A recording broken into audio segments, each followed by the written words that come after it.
Hi കൂട്ടുകാരെ, പുതിയൊരു വീഡിയോയിലേക്ക് എല്ലാവർക്കും സ്വാഗതം. അങ്ങനെ സൂര്യ നന്ദിനിയോട് സംസാരിക്കാൻ വരികയാണ് കേട്ടോ.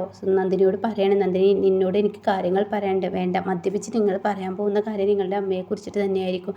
അതുകൊണ്ട് എനിക്കത് കേൾക്കാൻ താല്പര്യമില്ല. അപ്പം നന്ദിനി, ഞാനൊരു കാര്യം പറയട്ടെ, നമ്മുടെ ജീവിതത്തിന് അതിൻ്റേതായ ഒരു കെട്ടുറപ്പ് വേണം എന്നൊക്കെ ഇങ്ങനെ പറഞ്ഞ് സംസാരിച്ച് തുടങ്ങുക. വേണ്ട സൂര്യ സാറ്, ഓ ഞാൻ പറയാനുള്ളത് പറഞ്ഞു, ഇനി നീ നിൻ്റേതായ ആ ഒരു അഭിപ്രായം എടുത്തോ, എനിക്ക് കുഴപ്പമൊന്നുമില്ല എന്ന് സൂര്യ പറഞ്ഞിട്ട് പുറത്തോട്ട് ഇറങ്ങാനായിട്ട്. പക്ഷെ നീ ഒന്ന് മനസ്സിലാക്കണം, നീ എൻ്റെ ജീവിതത്തിൽ എത്രമാത്രം വിലപ്പെട്ടവളാണെന്ന് നീ മനസ്സിലാക്കണം എന്ന് സൂര്യ പറയുന്നുണ്ട് കേട്ടോ. അങ്ങനെ ഈ വാക്ക് നന്ദിനിയുടെ ഉള്ളിൽ വല്ലാതെ തട്ടിയിരിക്കുകയാണ്. നന്ദിനി വല്ലാത്തൊരു എന്തോ ഒരു ആത്മവിശ്വാസം മനസ്സിൽ തോന്നുന്നത് പോലെ തോന്നുന്നു കേട്ടോ. എന്നാൽ ഈ സമയം തൻ്റെ പ്രതീക്ഷകൾ കൈവിട്ടു പോയ ആ ഒരു സങ്കടത്തോടു കൂടിയാണ് സൂര്യയുടെ അച്ഛൻ്റെ അടുത്തോട്ട് ചെല്ലുന്നത്. അപ്പോൾ തൻ്റെ അച്ഛനാണെങ്കിൽ അവിടെ നിൽക്കുന്നുണ്ട്, ബാൽക്കണിയിൽ തന്നെ നിൽക്കുന്നുണ്ട് കേട്ടോ. ഇത് കണ്ടോടെ തന്നെ സൂര്യ ചോദിക്കുകയാണ്, ആഹാ അച്ഛനെ അമ്മ പുറത്തിറക്കിയിട്ടുണ്ടാവൂലേ, അതുകൊണ്ടാണല്ലേ അച്ഛൻ ഇവിടെ ഇങ്ങനെ വന്ന് നിൽക്കുന്നത്.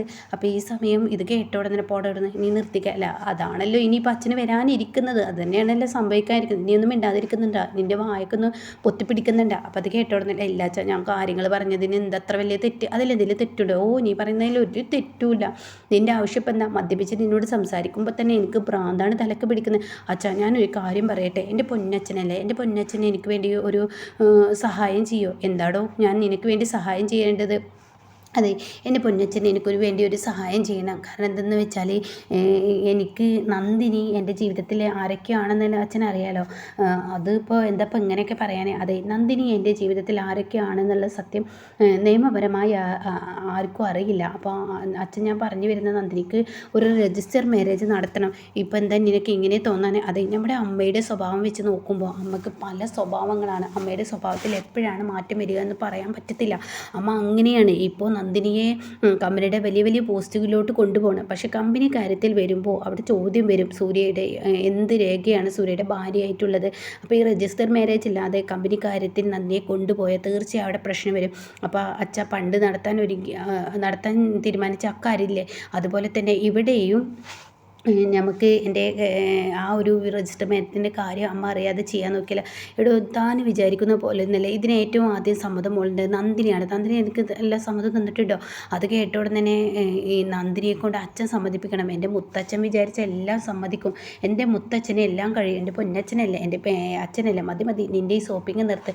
അച്ഛൻ വിചാരിച്ചാൽ മതി. അച്ഛൻ നന്ദിനിയെ കൊണ്ട് എങ്ങനെയെങ്കിലും സമ്മതിപ്പിച്ചെടുക്കണം. ഞാൻ പറഞ്ഞ അയാൾ കേൾക്കുന്നില്ല, എൻ്റെ വാക്കുകൾക്ക് യാതൊരു വിലയും കൊടുക്കുന്നില്ല. അപ്പം അച്ഛൻ അച്ഛൻ വിചാരിച്ചു കഴിഞ്ഞാൽ തീർച്ചയായും ഇതിനൊരു പ്രതിവിധി വരും. അച്ഛനൊന്ന് പറയുമോ പ്ലീസ്? അല്ല, എൻ്റെ അച്ഛനല്ലേ, എൻ്റെ പൊന്നച്ഛനല്ലേ, എൻ്റെ പൊന്നച്ഛൻ തീർച്ചയായും ഇതിനൊരു പ്രതിവിധി ചെയ്യണമെന്ന് പറയാൻ കേട്ടോ. അങ്ങനെ ഈ സമയം ഓഹോ മിണ്ടാതിരിക്കും, ഞാനൊന്ന് സംസാരിച്ചോട്ടെ, എന്നാൽ അച്ഛാ ഞാൻ സമാധാനത്തോടു കൂടി കിടന്നിറങ്ങിക്കോട്ടെ.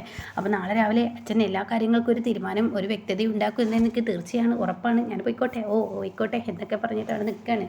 പിന്നീട് സൂര്യക്കാണെങ്കിൽ വിവേക് വിളിച്ചിരിക്കുകയാണ്. അപ്പോൾ വിവേക് ചോദിക്കുകയാണ്, എന്തായി നന്ദിനോട് ഞാൻ സംസാരിച്ചു? അയ്യോ എനിക്ക് സംസാരിക്കാൻ പറ്റത്തില്ല. പിന്നെ എങ്ങനെയാണ് കാര്യങ്ങൾ നടക്കുന്നത്? അതൊരിക്കലും നടക്കില്ല സൂര്യ നീ നന്ദിനിയോട് പറയും. കഴിഞ്ഞ പ്രാവശ്യം ഇതുപോലെ രജിസ്റ്റർ മാരേജ്, നീ ബാക്കിയുള്ള കാര്യങ്ങളൊക്കെ നോക്കിയോ?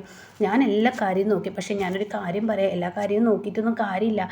ഇവിടെ ഏറ്റവും വലുത് എന്താണെന്നറിയോ? ഇവിടെ ഏറ്റവും വലുത് നീ ആദ്യം നന്ദിനിയിൽ നിന്നും ഈ ഒരു കാര്യം നീ തീരുമാനിച്ചെടുക്കണം. നന്ദിനി പറയണം. നന്ദിനി പറഞ്ഞാലാണ് തീർച്ചയായും ഈ ഒരു പ്രശ്നത്തിന് പരിഹാരമാവുള്ളൂ. അല്ലെങ്കിൽ ഇനി ഒരു രജിസ്റ്റർ മാരേജ് തടഞ്ഞു കഴിഞ്ഞാൽ തീർച്ചയായും നിങ്ങളുടെ ജീവിതത്തിൽ ഒരു പ്രശ്നം ഉണ്ടാവും. അത് നിങ്ങൾ ആലോചിക്കുന്നത് നല്ലതാണ്.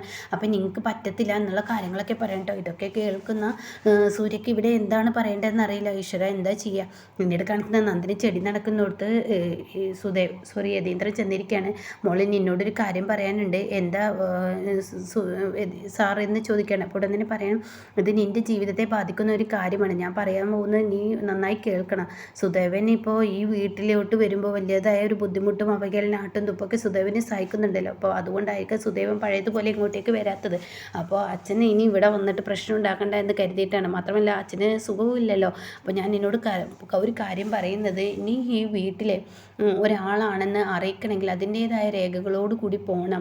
എന്തിന്? കമ്പനി കാര്യത്തെക്കുറിച്ച് നിന്നോട് പറഞ്ഞു കഴിഞ്ഞാൽ കഴിഞ്ഞാൽ നിനക്ക് കമ്പനി കാര്യത്തെക്കുറിച്ച് ഒന്നും തന്നെ അറിയില്ല. അപ്പോൾ അതുകൊണ്ട് നിന്നോട് പറഞ്ഞിട്ടും കാര്യമില്ല. ഒരു കമ്പനിയിൽ നിൽക്കുമ്പോൾ നിനക്ക് നാളെ ഒരു ചോദ്യങ്ങളും കാര്യങ്ങളൊക്കെ വരും. അപ്പോൾ ഈ ചോദ്യങ്ങളും കാര്യങ്ങളൊക്കെ വരുന്ന സമയത്ത് നീ സൂര്യയുടെ ആരുമില്ല എന്ന് പറഞ്ഞാൽ അത് പ്രശ്നമാണ്. അപ്പോൾ അതുകൊണ്ട് ഞാൻ പറയാൻ പോകുന്നത് നീ സൂര്യയുടെ എല്ലാം ആവണം. അതിന് ഏകൊരു വഴിയുള്ളൂ, രജിസ്റ്റർ മാരേജ്. പഴയതുപോലെ വേണ്ട സാറ്, അതിലോട്ട് എന്നെ വലിച്ചിഴക്കണ്ട. അങ്ങനെ പറയില്ലേ നന്ദിനി, ഇത് നിനക്ക് കൂടി ഉപകാരപ്പെട്ടതാണ്. നീ കമ്പനിയിലെ, അതായത് ഈ വീട്ടിലൊരു അംഗമായി മാറിക്കഴിഞ്ഞാൽ നിൻ്റെ അനിയത്തിമാർക്കാണ് അതിൻ്റെ ബെനിഫിറ്റ്. അതെന്ത് എന്ന് ചോദിക്കണം. അതിൻ്റെ ലാഭം കിട്ടുക. അയ്യോ, ഒരു ലാഭം എനിക്ക് വേണ്ട. ആർത്തി പിടിച്ച് ഈ വീട്ടിലെ ലാഭത്തിന് വേണ്ടി ഞാൻ രജിസ്റ്റർ മാരേജ് നടത്തി എന്നുള്ളവർ പറയും. പലവരും പലതും പറയും. അത് നീ നോക്കണ്ട. നിൻ്റെ അച്ഛന് വയ്യാതായും കൊണ്ടിരിക്കുകയാണ്. നിന്നെക്കൊണ്ട് നിൻ്റെ അനിയത്തിമാരെ വളർത്താൻ പറ്റുമോ? ഇല്ല. അപ്പോൾ അതുകൊണ്ട് നീ ഈ കമ്പനിയിൽ, അതായത് സൂര്യയുടെ ഭാര്യയാണെന്നുള്ളത് എല്ലാവർക്കും മുന്നിൽ രേഖാസഹിതം കാണിച്ചു കഴിഞ്ഞാൽ നിനക്ക് ഇവിടെ ഒരു അവകാശമുണ്ട്. ആ അവകാശം നിനക്ക് ഇന്നല്ലെങ്കിൽ നാളെ കിട്ടും. അത് വേണ്ട. പലരും പലതും പറഞ്ഞുണ്ടാക്കും. പലവരും പലതും പറഞ്ഞുണ്ടാക്കിക്കോട്ടെ. നീ നിൻ്റെ കാര്യമാണ് നോക്കേണ്ടത്. അങ്ങനെ ഒരു ലാഭം എനിക്ക് വേണ്ട. അതല്ല നന്ദിനി, കമ്പനി കാര്യത്തെക്കുറിച്ച് നിനക്കറിയില്ല. കമ്പനി നിന്നെ സൂര്യ ഇങ്ങനെയൊക്കെ ആക്കി വെച്ചു. പക്ഷേ അത് ഈ പറയുന്നത് പോലെ ഇത് ചോദ്യം ചെയ്യലും ഒക്കെ വരുമ്പോൾ നീ പുറത്താവും. അപ്പോൾ അത് പാടില്ല. അപ്പോൾ സൂര്യക്കാണെങ്കിലും നീ സൂര്യയുടെ ഭാര്യയാവണമെന്ന് ആഗ്രഹമുണ്ട്. ഞാനൊരു കാര്യം പറയട്ടെ, നീ ഇനിയിപ്പോൾ സൂര്യയെ ഒഴിവാക്കി ഇപ്പോൾ സൂര്യയെ നേരാക്കാനാണ് നീ ഇവിടെ നിൽക്കുന്നത്. അതൊക്കെ ശരി തന്നെയാണ്. പക്ഷേ സൂര്യ ഒരുപാട് മാറ്റങ്ങൾ വന്നിട്ടുണ്ട്. മദ്യപാനം മാത്രം സൂര്യയുടെ നിർത്താൻ പറ്റിയിട്ടില്ല. അതും സൂര്യക്ക് ഇന്നല്ലെങ്കിൽ നാളെ നീ മുഖേന അത് മാറും എന്ന് എനിക്കൊരു പ്രതീക്ഷയുണ്ട്. പക്ഷേ ഞാനൊരു കാര്യം പറയട്ടെ, നീ സൂര്യൻ നിന്നെ മദ്യപാനമൊക്കെ നിർത്തി നീ നിൻ്റെ വീട്ടിലോട്ട് തിരികെ പോയാൽ നീ വേറൊരു വിവാഹം കഴിക്കോ? ഇല്ല, കഴിക്കത്തില്ല. അതെന്തുകൊണ്ടാണ് കഴിക്കാത്തത്? താലിയുടെ പവിത്രത നിനക്ക് അറിയാവുന്നത് കൊണ്ട്. നിൻ്റെ മനസ്സിൽ ഏകൊരു പുരുഷൻ സൂര്യ മാത്രമേ ഉള്ളൂ. സൂര്യയുടെ മനസ്സിലും അങ്ങനെയൊക്കെ തന്നെയാണ്. പക്ഷെ അതിന് നീ എന്താ ചെയ്യേണ്ടത്?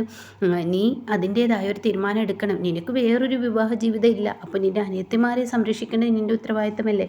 എന്തായാലും ഈ വീട്ടിൽ നിൻ്റെ ജീവിതം തുലയുകയാണെന്നുള്ള ആ ഒരു തോന്നൽ നിനക്കറിയാം. അപ്പോൾ നീ താലിയുടെ പവിത്രത അറിയാവുന്ന നീ എന്തിന് സൂര്യയുടെ ഒരു ഭാര്യയല്ല എന്നുള്ളതാ ആ ഒരു ഇത് കാണിക്കുന്നത്. അങ്ങനെ ഈ സമയം ഇതൊക്കെ കേൾക്കുമ്പോൾ ഇങ്ങനെ ഒരു ഇതോടുകൂടി നന്ദിനി നിൽക്കുകയാണ്. അപ്പോൾ നന്ദിനി ഇന്ന് തന്നെ നിൻ്റെ രജിസ്റ്റർ മാരേജ് നടത്തുക, അതിനുള്ള ഏർപ്പാടൊക്കെ ചെയ്തിട്ടുണ്ട്. ഇനി സമയം അത് വേണ്ട സാർ. ഇല്ല നന്ദിനി, നീ ഞാൻ പറയുന്നത് കേൾക്ക്. നിൻ്റെ അച്ഛൻ്റെയും നിൻ്റെ കുടുംബത്തെയും അതുപോലെ നിൻ്റെയും ഭാവിക്ക് വേണ്ടിയാണ് ഇതൊക്കെ ചെയ്യുന്നത്. ഇത് സൂര്യ ആഗ്രഹിക്കുന്നു, അതുകൊണ്ടാണ് എന്നോട് പറയുന്നത്. ഇല്ല സാർ വേണ്ട, അതൊന്നും പറയല്ലേ. മതി മതി മതി മതി എന്നും പറഞ്ഞിട്ട് യതീന്ദ്രൻ അവിടെ നിന്ന് പോവുകയാണ് കേട്ടോ. പിന്നീടാണെങ്കിലോ സൂര്യ ഇങ്ങനെ കാത്തു നിൽക്കുകയാണ്. അപ്പോഴേക്ക് യതീന്ദ്രൻ വന്നിട്ടുണ്ട്. അച്ഛന് എത്ര നേരമായി അവളോട് സംസാരിക്കാൻ പറ്റും? നന്ദിനിയോട് സംസാരിച്ചിട്ട് ഇതുവരെ ഒരു തീരുമാനം എന്ന് അറിഞ്ഞില്ലേ? എന്താ അച്ഛൻ അവിടെ കിടന്ന് കാട്ടിയിരുന്നു? എടാ, നീ വിചാരിക്കുന്നത് പോലെ നന്ദിനിയെ നീ വിചാരിക്കുന്നത് പോലെ പെട്ടെന്ന് മാറ്റിയെടുക്കാൻ പറ്റും. അതിനല്ലേ എൻ്റെ സുന്ദരക്കുട്ടനായ അച്ഛനെ ഞാൻ പറഞ്ഞയച്ചത്. എന്ത് പറഞ്ഞാലും അവളെ പെട്ടെന്നൊന്നും മാറ്റിയെടുക്കാൻ പറ്റില്ല. അപ്പോൾ അതുകൊണ്ട് ഒരു വിധത്തിൽ ഞാൻ അവളെ അന്വയിപ്പിച്ച് നിർത്തിയിട്ടുണ്ട്. എന്തായാലും കാര്യങ്ങൾ എൻ്റെ എൻ്റെ അച്ഛൻ സാധിപ്പിച്ചു തന്നാൽ എന്തായാലും അമ്മയുടെ തലയിൽ ഈ ബുദ്ധി തോന്നുന്നതിന് മുന്നേ ഞാൻ ഇത് ചെയ്തില്ല എങ്കിൽ തീർച്ചയായും പണി വീഴുന്നത് നമുക്ക് തന്നെ ആയിരിക്കും എന്നുള്ള ഉറപ്പുള്ളത് കൊണ്ടാണ് അച്ഛനോട് ഇക്കാര്യം പറയുന്നത്. അമ്മ ഈ ബുദ്ധി പ്രയോഗിച്ച നിയമപരമായി നന്ദിനി എൻ്റെ ആരുമല്ല എന്ന് തെളിയിക്കാൻ നമുക്ക് കഴിയും. അതോടുകൂടി നന്ദിനി വീട്ടിൽ നിന്ന് പുറത്താവും. അപ്പോൾ അത് ഇല്ലാതിരിക്കാൻ വേണ്ടിയാണ് ഞാനിത് ചെയ്യുന്നത്. അപ്പോൾ എന്തായാലും നന്ദിനി എൻ്റെ ഭാര്യ ആയിരിക്കണം, ഇത് ഞാനും ആഗ്രഹിക്കുന്നത്. എന്തായാലും അച്ഛൻ അത് സാധിപ്പിച്ചല്ലേ. ഈശ്വര, അതൊക്കെ ഒന്ന് കഴിഞ്ഞ് കിട്ടിയാൽ മതി. രജിസ്റ്റർ മാരേജ് ഒന്ന് കഴിഞ്ഞ് കിട്ടിയല്ല. അവളുടെ സ്വഭാവത്തിലാണ് എനിക്ക് പേടി. അതുകൊണ്ട് ഇതൊന്ന് കഴിഞ്ഞ് കിട്ടിയാൽ മതി എന്നൊക്കെ ഇങ്ങനെ സൂര്യ പറയുന്നുണ്ട് കേട്ടോ. അപ്പോൾ ഇനി അവരുടെ രജിസ്റ്റർ മാരേജാണ്. ഒരുപാട് റിസ്കുകൾ സഹിച്ചാണ് സൂര്യ അത് ചെയ്യുന്നത്. അപ്പോൾ അതിനെക്കുറിച്ചൊക്കെ റിവ്യൂ പറയാം കേട്ടോ. ആരെങ്കിലും ആദ്യമായിട്ടാണ് ചാനൽ വരുന്നതെങ്കിൽ ചാനൽ ഒന്ന് സബ്സ്ക്രൈബ് ചെയ്തിട്ടാൽ ഞാൻ ഇടുന്ന വീഡിയോയുടെ നോട്ടിഫിക്കേഷൻ നിങ്ങൾക്ക് ലഭിക്കും കേട്ടോ.